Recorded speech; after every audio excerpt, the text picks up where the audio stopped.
further evidence. Now here's the Murrah building in Waco.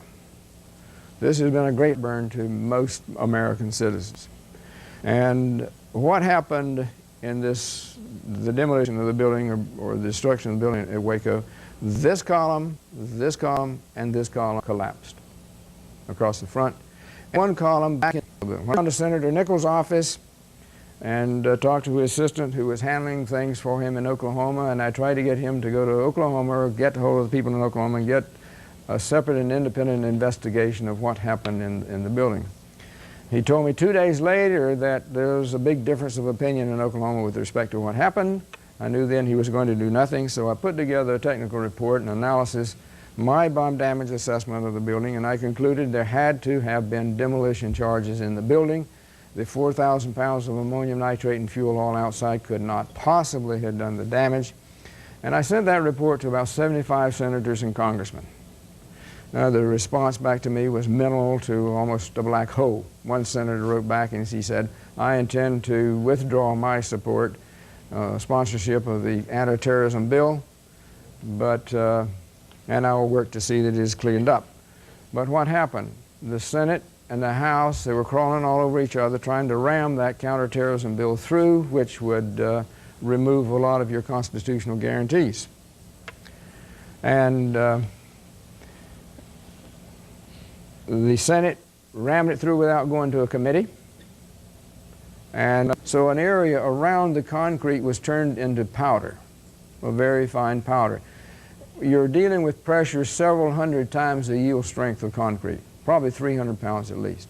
And it's like taking a hammer and taking a grain of sand and putting it on an anvil and smashing it. What do you get left? Dust. And the same thing is true when you have a demolition charge in close proximity to concrete. As long as you're way above the compressive yield strength of the concrete, you're just going to turn it into dust. Now, there was a lot of compressive failure concrete in that building because they said it was everywhere. Even you heard people talking about one child was covered with it, laying there, and they couldn't even recognize the child because everything had a white blanket of dust on it, and because of the contact explosive kind of damage that you had in the building.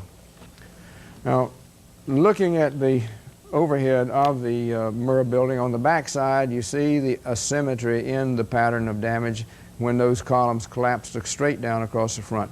Here is a tree straight out in front of the building in the parking lot, and it's probably a little closer from where the truck bomb was here to that tree than it was from the truck bomb to this building here. Now this is a very flimsy, poor constructed building right beside of another building. This is a so-called water resources building, reinforced concrete columns, and it didn't have that much structural damage to it compared to the little red brick building there, because the red brick building should have never been standing there anyway because it was very, very, very poorly constructed. Now, Charles Key was a member of the Oklahoma Assembly, and he had gotten the report I distributed to the Senate and the House. And he decided he was going to try to get an investigation underway by the General Assembly in Oklahoma.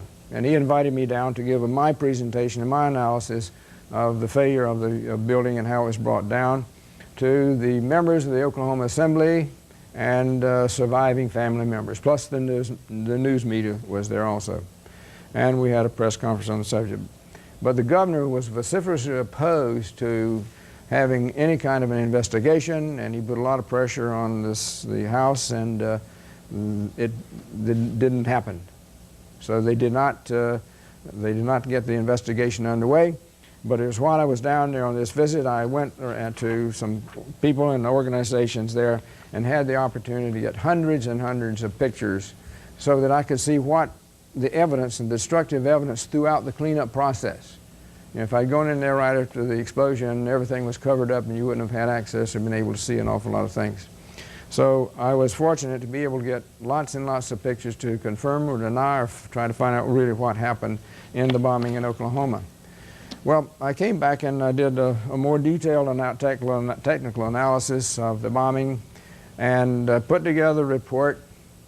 And My basic conclusions were this. If you take the 4,000 pounds of ammonium nitrate in fuel oil and put it in a sphere, you get something about that size. And if it's stuck out there out front where the crater was, actually, I'll show you another report in a few minutes. The crater's about 3 feet in this direction, a little further across and a little closer to that column. But my analysis said no place in that building should you have had compressive failure from concrete, from explosives. Nowhere, because the closest point of contact from this T, and you just don't get that. When you have an explosion, it goes out in a spherical way, unless it's inhibited by something. And the damage with this building was uniform from one end to the other. The construction on one end was about the same as the other all the way across. There were no load-bearing walls, no partitions. You had very light structures inside. And all the columns inside the building were covered with sheetrock on lath, just like you would have in your garage or your house. And some people were saying, well, the column here between this one and this one came down. This is the second row now, 35 feet from the front of the building. This column was brought down by demolition charges. The ATF had a weapons bunker up in the top floor there, and when the building collapsed, some of the stuff fell down and knocked down that other column. Well, it's technically impossible because you see when you had that failure line across and all these T-beams coming out here, and if it had come down afterwards, you would have found the T-beam on this column would have come out just like these across there. So you can show analytically or structurally that the failure did not happen by a demolition charge going off after the front row had gone off. Now, after they had cleaned up the entire building, they permitted the Defense Council to take technicians and technical people through the building and look for evidence. But this is the building as the way it was just before it was brought down. And you can see the column that was here, the stub of the column is completely gone. The columns across the front row, the stubs of the column are completely gone, and that was a big effort to root out and get rid of those columns.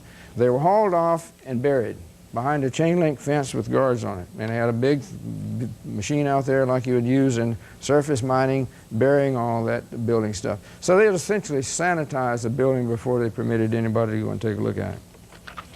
And this picture shows you the building before it was cleaned up, and you can see right here is the column back in the middle of the building, what I call column B3. There it is standing up to the third floor. So it appears to me that the column had a demolition charge at the third floor level. And you can see the bare rebar sticking out in the way, just like in the top of that church records vault. When you have a demolition charge, you have a wave of deformation that moves through it. It doesn't do anything to the rebar, essentially, and it just turns the concrete to powder. Now, you can go back and make a metallurgical sample and look at it under photomicrograph and see grain changes in the metal, but otherwise you can't tell anything. Here is the column in the second row. It's pretty much smashed down. I thought before with the first pictures that you had the demolition charge there further up, but that's really the first floor level. And as I got more and more detailed pictures, that column you probably still had the demolition charge at the top because all of the rebar was cleaned out in the smashing down all the way down to the top roof ceiling of the second floor, second floor. Well, the first floor, I'm sorry.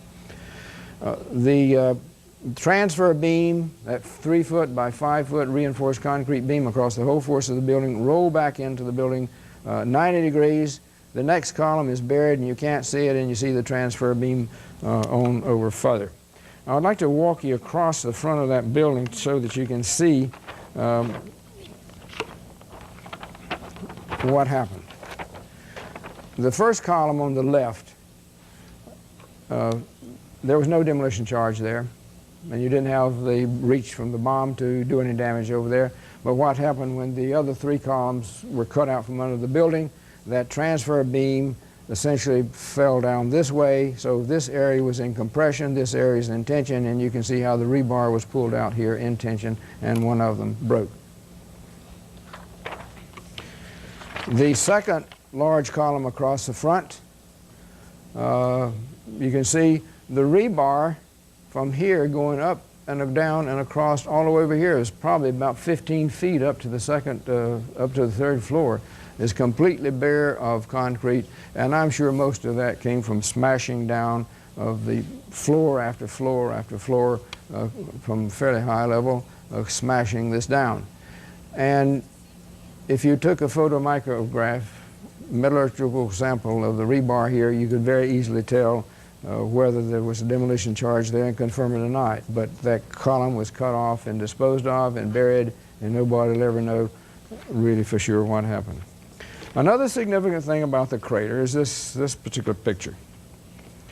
When you have a crater, and this is a crater in England, you always have a rim, and I learned this in developing runway cratering munitions. You always have, you can see the crater rim around here, and the soil under the concrete is rammed back under that rim. And you always get this. I've never seen one yet that didn't have this kind of effect. Where you're over concrete, where you're over soil, it's a different matter. But when you have the level and thickness of concrete as you had down there, you get that effect. And the top of that shows you technically what happens. Here's a picture of what you get in a cross-section of a piece of metal. You had a shape charge fired into it. You see this whole motion.